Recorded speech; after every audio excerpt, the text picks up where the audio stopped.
Hello everyone, Pokesaurus here. It is now 2016, as you should know by now. If you don't, I don't know where you've been living. But yeah, it's 2016, new year, and with the new year comes information about the next Battlefield game. Now, obviously last year, in the beginning of the year, we saw the release of Battlefield Hardline, which was good at first, but quickly died down. And in 2013, we had the release of Battlefield 4, which I personally love a lot. So, and it has been confirmed that we will be receiving information about Battlefield 5 or Battlefield 2016, whatever they call it, this year, and it will likely come out this year as well. And today I want to talk about a little bit about some discussion points about what this next Battlefield game might be, its setting, what might be in it. This video might have multiple parts to it. We'll see, depending on how much there's to talk about to it. Our first discussion point for today is the setting in which the game will take place. Now, it has been confirmed that the game will go back to its military-style roots rather than another cops and robbers or other variation, as we saw with Battlefield Hardline. But this could mean many things. Obviously, a lot of people want to return to the classic World War II setting that the original and older games went to, along with other older FPSs such as Medal of Honor and the older Call of Duties. Some other people would suggest going into the future, like other series such as Call of Duty Black Ops 3, Advanced Warfare, as well as games like Halo and Destiny. And some other people would like to see it continue in the way it is now. But there has been rumors going around, thanks to an IMDb page that showed up, saying that the next Battlefield game will be called Battlefield Armageddon and take place in a sort of Armageddon environment. Now, personally, I do not want to see this Armageddon environment because I just don't feel like it would fit well into the way the franchise is set up. World War II would be interesting, but I feel like that horse was beaten to death like a decade ago because there's just so many. It would be nice to see a World War II game in the Frostbite engine, but I just feel like it's just been done too many times for it to be. It really bring much new to the table. I mean, there's only so many guns to pick from, and there's only so much customization they'd be able to do as well. So personally, I wouldn't want World War II either. World War I could be interesting, but that's even fewer weapons and vehicles. Planes, it'll just be biplanes. There wouldn't really be much for air, and there really weren't that many tanks around, and naval combat really wasn't as sophisticated either. But I can understand why people would feel that the modern warfare setting is getting too stale because so many games have done it. But honestly, I really don't know what I really want. I think as long as they execute it properly, it'll be fine. But I would probably stick to the modern thing.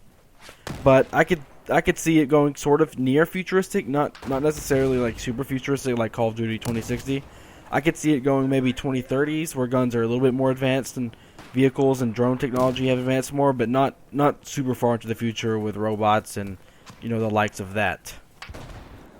Many fans are speculating that this could be Battlefield 1944, Battlefield Bad Company 3, or Battlefield 2143. I would personally love to see either of the latter two because I'm a huge Battlefield Bad Company fanboy. Bad Company 2 was my first Battlefield game ever, so I'm really attracted to that franchise coming back. And also, it'd be nice to see how Battlefield's take on the future in 2142 could be reinvigorated in Battlefield 2143 with a campaign, rather than being solely multiplayer like 2142 was. We recently saw hints towards Battlefield Bad Company 3 in the recent community map project, which was released in November, and on that map you can find an M60 pickup weapon that has explosive rounds, and on that LMG there is a Bad Company logo on the side. So that could be a subtle hint by DICE LA or just DICE in general that Bad Company 3 is coming in the future, if not this year. Likewise, in the final DLC of Battlefield 4, Final Stand, we saw a factory building the Walker tanks from Battlefield 2142, obviously as a hint towards another Battlefield 2142 sequel. So we've seen two recent Easter eggs that would suggest that either Bad Company 3 or 2142 are coming back. So hopefully we'll find out very soon, but don't get your hopes too high because it could just be Battlefield 5. A concept that may or may not return to Battlefield 5 would be Levolution, which was heavily touted during Battlefield 4's release as being the next generation of destruction. Bad Company 2 saw the previously best destruction we ever had in a Battlefield game. Some could say Battlefield 3, but I felt like Battlefield 3 did not live up to the standard that Bad Company 2 created. Battlefield 4 took a step in the right direction, but still hasn't surpassed that level of destruction that we saw in Bad Company 2.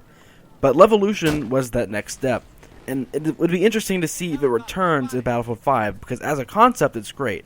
Now obviously, as the game got older, the Levolution in Battlefield 4 was not as awe-inspiring as it had been when it was first announced. But I think with the right, design, it could become a staple of the series that could really push the boundaries of what Battlefield is, and really just show how the changeable environments of Battlefield really put it at the forefront of first-person shooters in comparison to other shooters such as Call of Duty, where destruction is very minimal. If it, really, there's not much more other than breaking through a glass window. Speaking of destruction, now that console development is now mainly focused on next-gen hardware, the Xbox One and the PS4, it is entirely possible that we will see a new version of the Frostbite engine. Battlefield 4 shipped with Frostbite 3, and Battlefield 3 shipped with Frostbite 2. Every Battlefield game, other than Battlefield 1943 since Bad Company 1, has shipped with another version of the Battlefield Frostbite engine. So it is entirely likely that we will see the next game run on Frostbite 4. However, we cannot completely say this because EA has decided to focus all game development within its subsidiaries on this engine, with a few exceptions.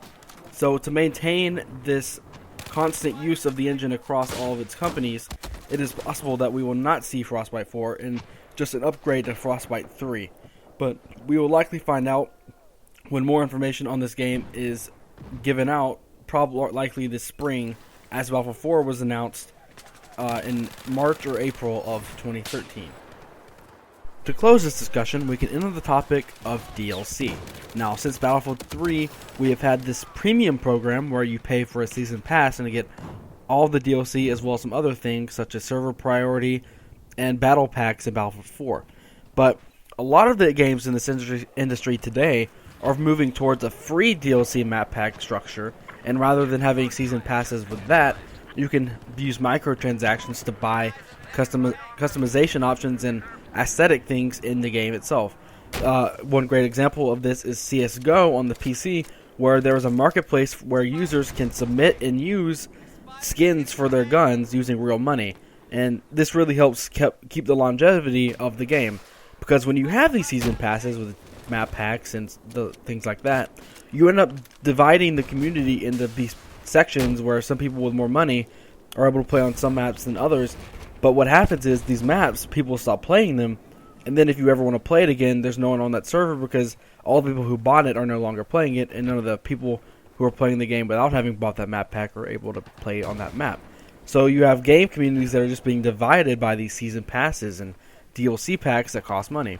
So I think that if DICE can, in Battlefield 5, can find another way to support the game after release, like how we've had free maps in Battlefield 4, the night operations, the community map, the re-release of Dragon Valley, we can really see where the community will no longer be divided into these, have and have-nots, and the game can last longer than a game that has a divided community like this.